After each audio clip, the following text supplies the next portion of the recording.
Olá pessoal, bom dia. Meu nome é José Provete Júnior, sou professor de Filosofia do Instituto Federal do Paraná, campus de Assis Chateaubriand, e venho hoje apresentar, iniciando a segunda fase do projeto Reflexões Filosóficas, com a seção específica da área de Filosofia. No momento, o objetivo desses vídeos é proporcionar aos estudantes, tanto do ensino médio quanto de cursos superiores, durante a pandemia, a oportunidade de acessarem os conhecimentos filosóficos necessários para os concursos, sejam na área de graduação, seja nas seleções para os vestibulares de todo o Brasil. Minha formação, eu sou graduado e licenciado em Filosofia pela Universidade Estadual do Rio de Janeiro. Sou especialista em História, Arte e Cultura pela Universidade Estadual de Ponta Grossa, especialista em Saúde para professores e alunos dos ensinos fundamental e médio pela Universidade Federal do Paraná, mestre em Cognição e Linguagem pela Universidade Estadual do Norte Fluminense, professor Darcy Ribeiro, UENF, e mestre em Filosofia Moderna e Contemporânea pela Universidade Estadual do Oeste do Paraná, UniOeste, campus de Toledo. Atualmente, me encontro afastado das minhas funções junto ao Instituto Federal do Paraná para processo de aperfeiçoamento profissional em nível de doutorado. Curso, no caso, a especialização stricto sensu, nível de doutorado na área de História, junto à linha de pesquisas de Cultura e Identidades, ofertada pelo Programa de Pós-Graduação da Universidade Estadual do Oeste do Paraná, UniOeste, campus de Marechal Cândido Rondon. A atividade que desenvolvo nessa instituição é o estudo sobre Péricles de Atenas e os Dissoilogoi, entre Protágoras de Abdera e Anaxágoras de Clasômena. Bom, o que se pretende fazer com esses vídeos? A ideia é que semanalmente nós venhamos a desenvolver, a partir do tema o que é filosofia e para que serve e como funciona, a leitura crítica de uma coleção disponibilizada pelo governo do estado do Paraná em todas as bibliotecas escolares de toda a rede estadual, eventualmente onde a rede estadual cobre os serviços de ensino fundamental 2, na chamada Biblioteca do Professor. Existem, dentre outras importantíssimas obras para o pessoal da área, esta obra, que é a História da Filosofia, é uma coletânea desenvolvida pelos historiadores da filosofia e filósofos Giovanni Reale e Dario Antiscieri. A ideia, depois desse primeiro vídeo, em que nós trataremos especificamente do tema filosofia, o que é, como funciona e para que serve, é nós seguirmos o desenvolvimento dessas obras com uma leitura crítica e o desenvolvimento de questões específicas até que nós venhamos a conseguir ferir o tema principal, que são os sistemas filosóficos em questão. Provavelmente por questão de tempo, nós vamos focalizar alguns sistemas filosóficos em detrimento de outros. Talvez não. Na prática, a ideia é fazer a leitura da obra como um todo, que são em 3 ou 4 volumes.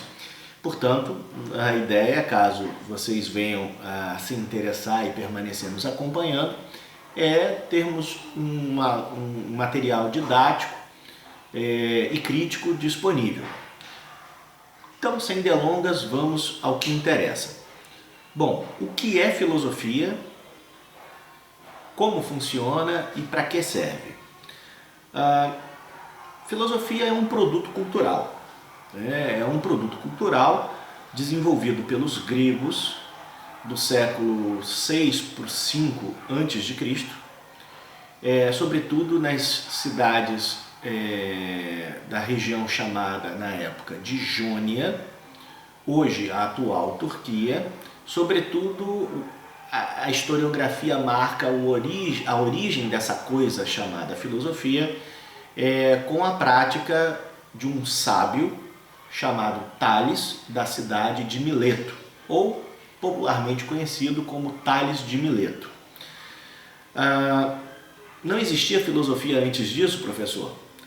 Tal qual a academia ocidental, tanto europeia quanto em todo o continente americano, Oceania, parte da África qualifica, não existia filosofia antes da virada do século VI para o VII a.C.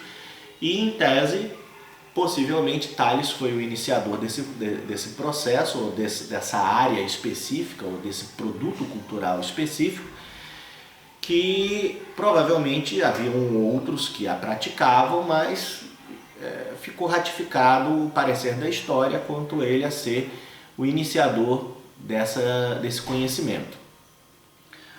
Tudo que é chamado de filosofia oriental é muito criticado pela academia ocidental como não filosofia. Por quê? Embora haja sabedoria implícita em várias máximas, exista uma moral e uma ética implícitas no pensamento oriental, não grego ou de matriz não grega, e uma lógica apuradíssima, em alguns aspectos até criticamente colocada como superior à própria lógica hoje praticada no mundo ocidental de matriz grega e romana posteriormente. O pensamento oriental é visto como sendo não desvinculado de uma simbologia mítico-religiosa, coisa que na prática, ao longo do curso, nós veremos que o pensamento grego original também não era totalmente despido, mas que, segundo a academia e as referências da área, teria ao longo dos séculos e dos milênios desenvolvido um pensamento racional totalmente distinto do pensamento simbólico, mítico, que o pensamento oriental não se despojou na sua argumentação e construção operacional. Coisas que a gente vai distinguir ao longo do tempo, na medida em que o curso for avançando, e é importante que todos que estejam assistindo o vídeo e que tenham dúvidas, as encaminhem para nós. É possível nós marcarmos uma videoconferência para discutirmos ao vivo alguns aspectos das colocações feitas e da própria leitura crítica do trabalho que está sendo desenvolvido. Então, a origem da filosofia é essa. Ela surge na cidade de Mileto, na chamada Escola de Mileto, que foi iniciada e desenvolvida pelo sábio Tales de Mileto. De Mileto não é o sobrenome do Tales, que haja dito uma nota técnica, Todos os personagens da antiguidade que acabam se tornando referências não só para a filosofia, mas em outras áreas também, eles são identificados pela sua cidade de origem, ou a cidade em que eles alcançaram a sua acme. A acme seria o seu apogeu, o seu máximo desenvolvimento intelectual e, com isso, um reconhecimento público da sua excelência, da sua areté, que seria uma espécie de reconhecimento público daquilo que ele é o melhor naquele assunto. Nesse sentido, a filosofia é um produto cultural grego. E um produto cultural grego que não surge como um passe de mágica caído do céu, como em algumas áreas da história da filosofia antiga se costuma chamar o milagre grego. Não houve isso. A abordagem que nós desenvolvemos e que nós preconizamos para que haja uma aproximação da área de conhecimento e os interessados venham a se desenvolver nela, mesmo de maneira não profissional, ou não pretendendo ingressar na profissão como professor ou como filósofo em si, é a abordagem histórico-crítica e contextualizada com base na história psicológica, na história das ideias e das mentalidades, aonde a perspectiva comparativista nos exime do chamado erro historiográfico da anacronia, que seria nós vermos as pessoas, as sociedades, os produtos culturais gerados pelas pessoas da antiguidade e de outras épocas, à luz do que nós entendemos hoje. Então, é muito importante ao estudante da filosofia a suspeição teórica para que se evite a anacronia nas interpretações. Toda a nossa atividade aqui será regrada nessa perspectiva. Tanto o professor Antiseri quanto o professor Reale são pesquisadores que, vinculados às escolas de Tübingen e Milão, desenvolvem um trabalho de revisão da história da filosofia e do pensamento científico, pautados nessas perspectivas teóricas historiográficas. Nesse sentido, os nossos vídeos estarão também direcionados nessa perspectiva. Por quê? Bom, como produto cultural grego, a filosofia ela vai ter uma origem vinculada ao métier histórico, social, psicológico, cognitivo, cultural, econômico e político e religioso das cidades-estados gregas da antiguidade.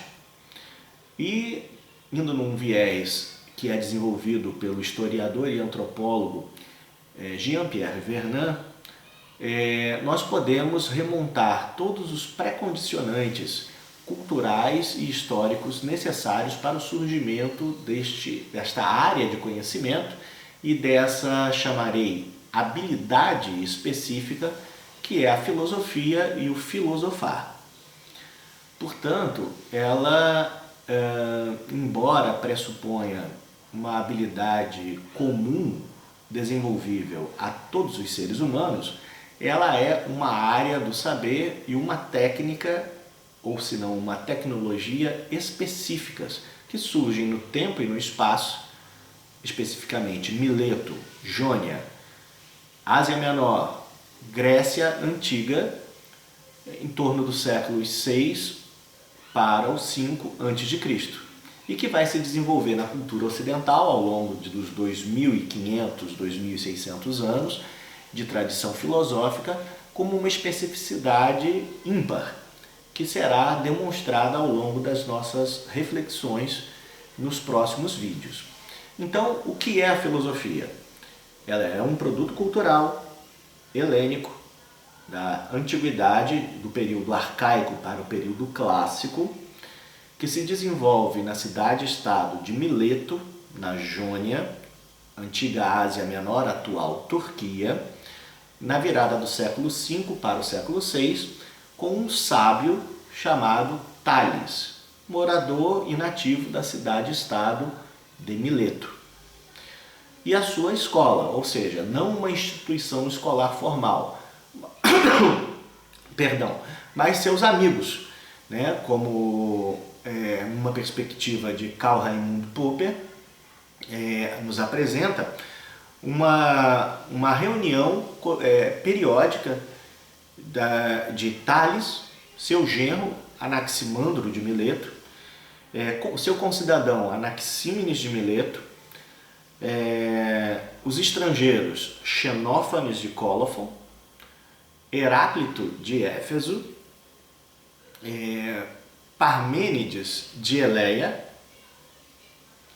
que durante alguns anos conviveram juntos e desenvolveram essa técnica que um dia viria a ser chamada de filosofia, inclusive por um dos sábios da antiguidade mais famosos e mais interdisciplinar que nós conhecemos, chamado Pitágoras, da cidade de Samos, quase 100 e poucos anos depois do início do procedimento desenvolvido por Tales na sua escola de Mileto.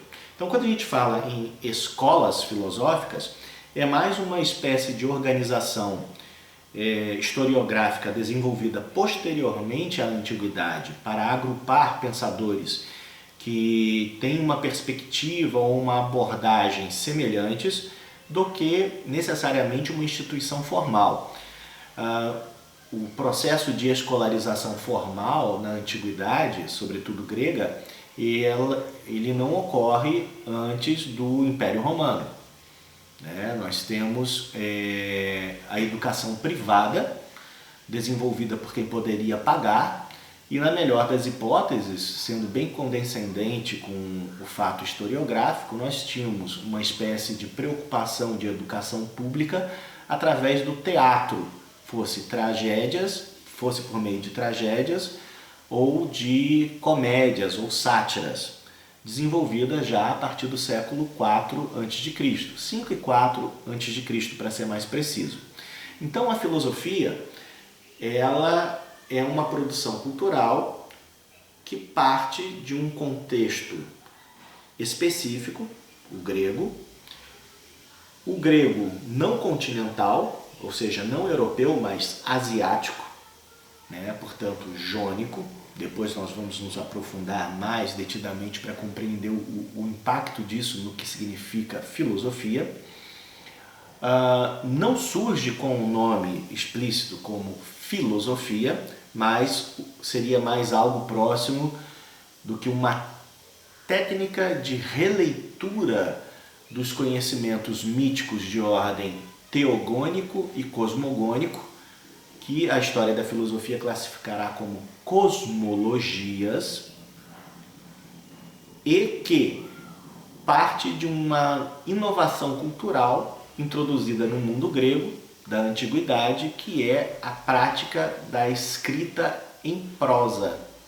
Então, existiam elementos contextuais que teremos que tratar com mais especificidade num outro encontro, mas é produto de uma inovação tecnológica, a arte da leitura e da escrita, da criação do alfabeto e dos fonemas que hoje chamamos de gregos, e que gerará um impulso de releitura ou reinterpretação dos mitos teogônicos e cosmogônicos nessa nova linguagem, por vezes redigida e criticada, que um dia, em torno do século IV a.C., será qualificada e codificada por Aristóteles da cidade de Estagira como sendo a lógica enquanto a ciência da razão.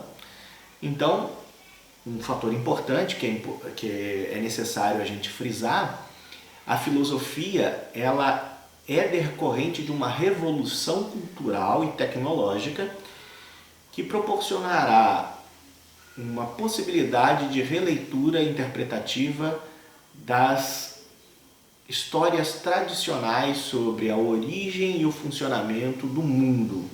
Então, necessariamente, a filosofia começa como uma tecnologia inovadora que reverte o processo tradicional de preservação e transferência de conhecimento,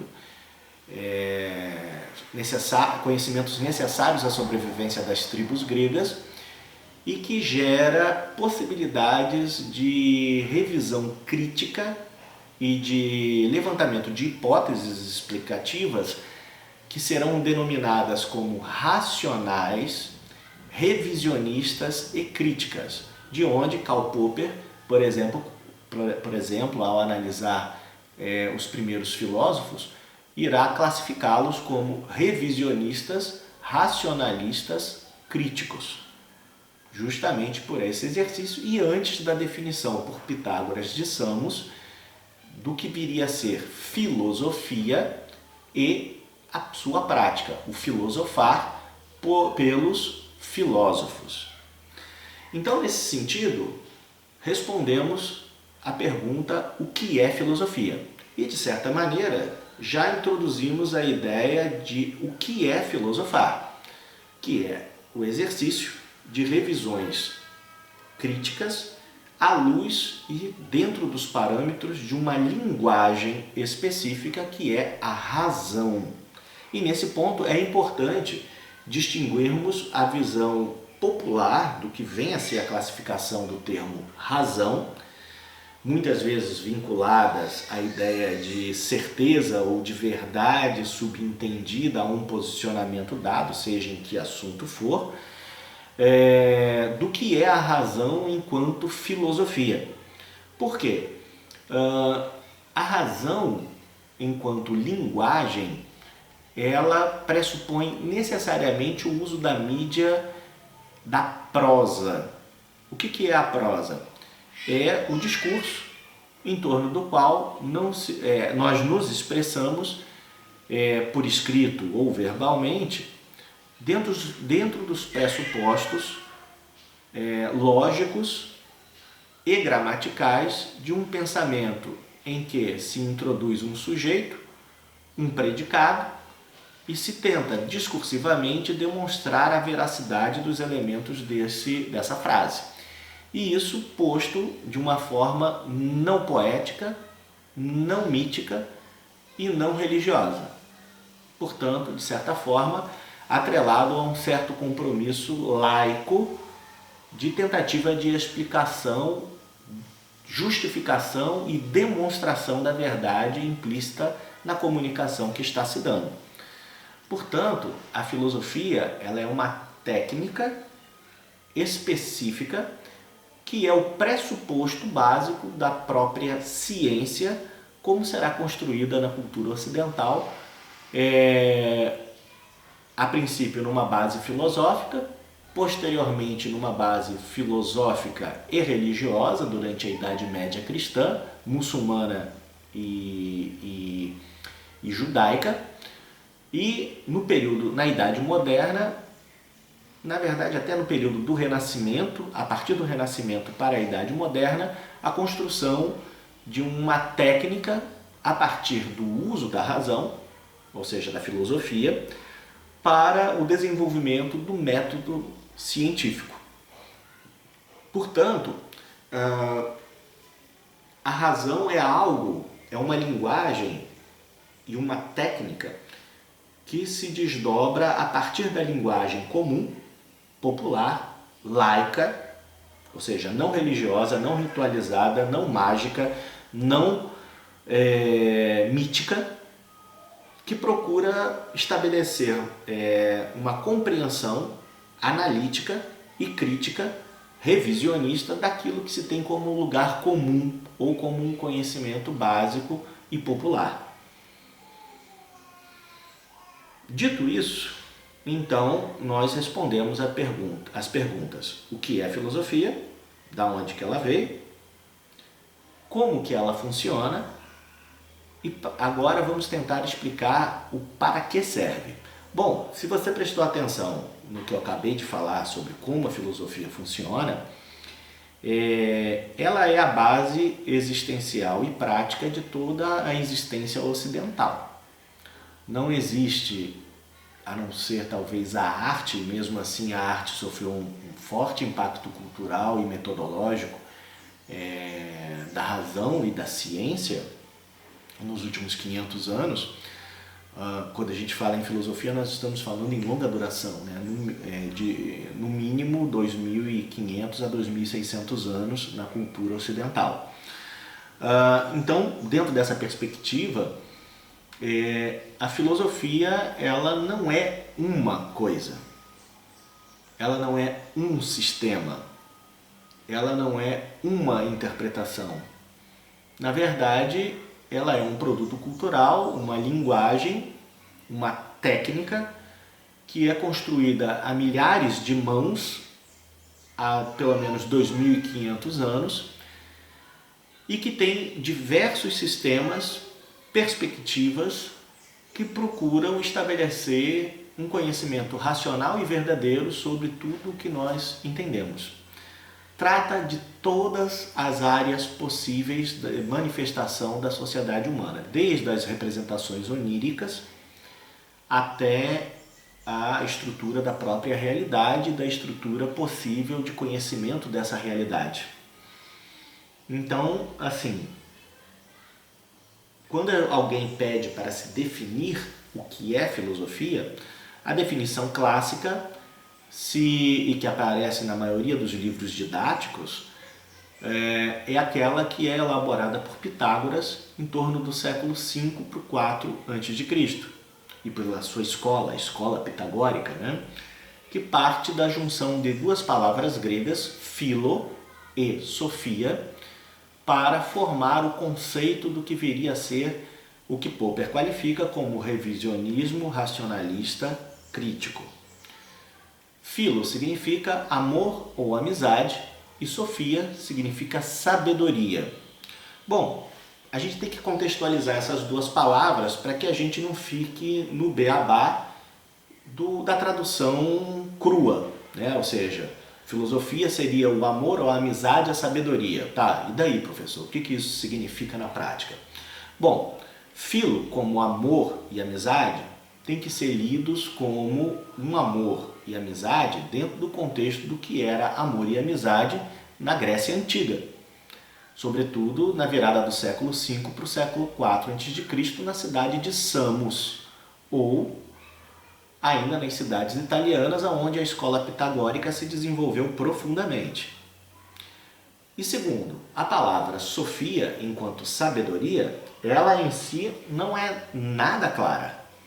Porque sabedoria, ela, assim, na forma popular de se compreender a palavra, ela varia desde um saber fazer e resolver questões, que pode ser de ordem prática, quanto de ordem moral e ética, até o próprio exercício da ciência e da descoberta científica.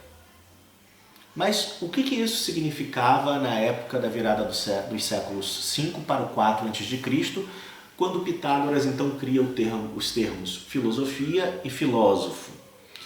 Bom, primeiro, a gente tem que partir do pressuposto que os homens antigos não conheciam a si mesmos enquanto sujeitos do conhecimento.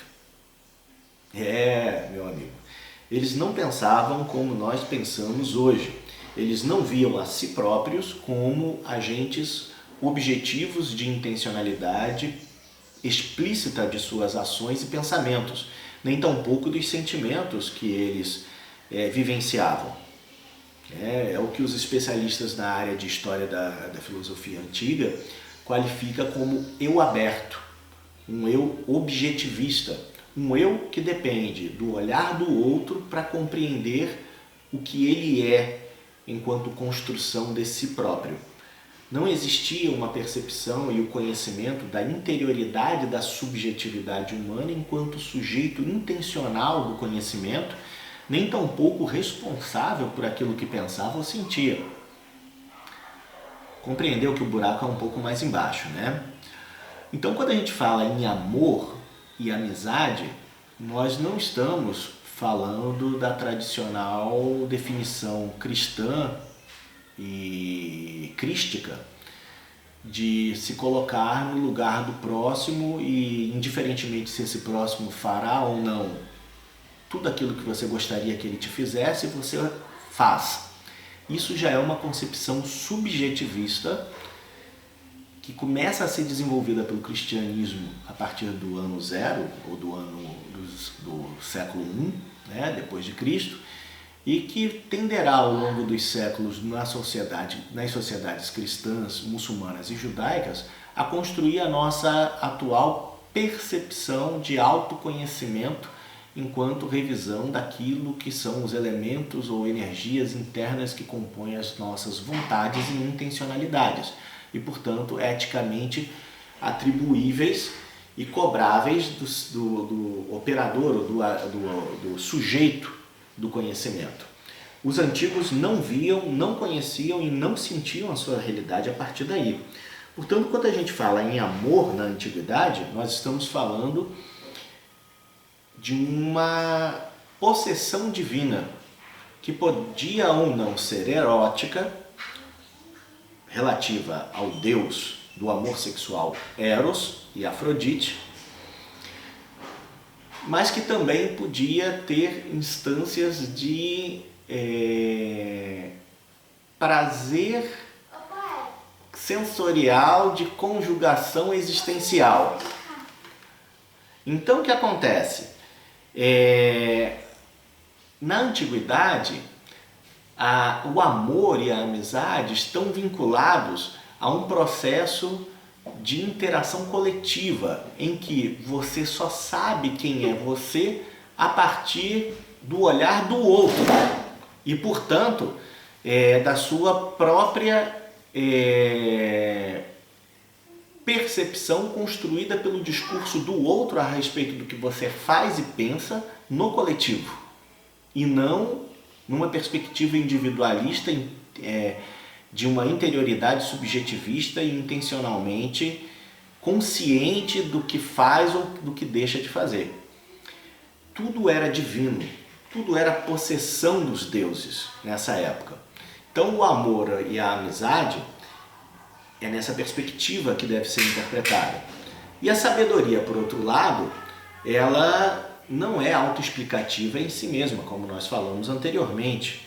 A sabedoria em si, ela é vinculada à palavra grega chamada sofrosine, que segundo Jean-Pierre Vernant, está vinculada a um processo social e religioso introduzido na Grécia Antiga a partir da construção da polis, no século 8 a.C., em que o nada em excesso, a justa medida, o equilíbrio, a harmonia, o ritmo, exigia de cada pessoa uma postura em que o justo meio se qualifica como o cosmicamente necessário. E aí a perspectiva não é do necessário enquanto agradável, mas do necessário geométrica e matematicamente definido como o equilíbrio. O nem a mais e nem o menos, nem a terra nem ao mar. Então, quando a gente pensa na definição grega de filosofia, construída por Pitágoras, o amor ou a amizade, a sabedoria ou a justa medida, era mais uma postura político-social e religiosa concreta, objetivamente praticada e julgada, do que um conjunto de saberes que estaria moral ou eticamente vinculado a uma percepção de realidade X, Y, Z. Então, amigos, quando falamos para que serve a filosofia, indo buscar na raiz da origem da palavra, a filosofia é uma tecnologia, um modo discursivo que se desenvolve em prosa, oral ou redigida, em que se desenvolve uma revisão crítica de tudo o que existe e se compreende popularmente como sendo válido ou real. Então, o que isso impacta ou implica no exercício existencial da própria vida humana? Seja qual for sua crença, seja qual forem os locais filosóficos ou políticos de onde você se estabeleça, seja qual for a sua percepção de realidade e de seu funcionamento, a partir do momento em que você se diz ser um ser racional, você carrega implicitamente toda a carga da produção filosófica, enquanto o amor ou a amizade, a sabedoria que os gregos do século 6 para o 5 a.C. começaram a desenvolver e com Pitágoras e a escola pitagórica dos séculos 5 para o 4 a.C. irá estabelecer como exercício próprio do filosofar, que é o ser filósofo, ou seja, aquele que ama ou que tem amizade pela justa medida, pelo equilíbrio, pelo ritmo, em detrimento do seu oposto, a híbris, a desmedida, a desarmonia. Bom, amigos, ficamos aqui com esse nosso primeiro vídeo. No próximo vídeo, nós iniciaremos a leitura crítica da obra História da Filosofia, volume 1, dos professores Giovanni Reale e Dario Antichieri, fazendo a leitura do prefácio e do que eles qualificam como sendo a primeira parte, as origens gregas do pensamento ocidental. Agradeço a todos pela companhia, pela atenção, peço que, se possível, divulguem o vídeo e deixe seu joinha para que possamos, com isso, avaliar, os benefícios da continuidade dessa atividade e trazer a todos reflexões filosóficas. Muito obrigado, tenham um excelente dia.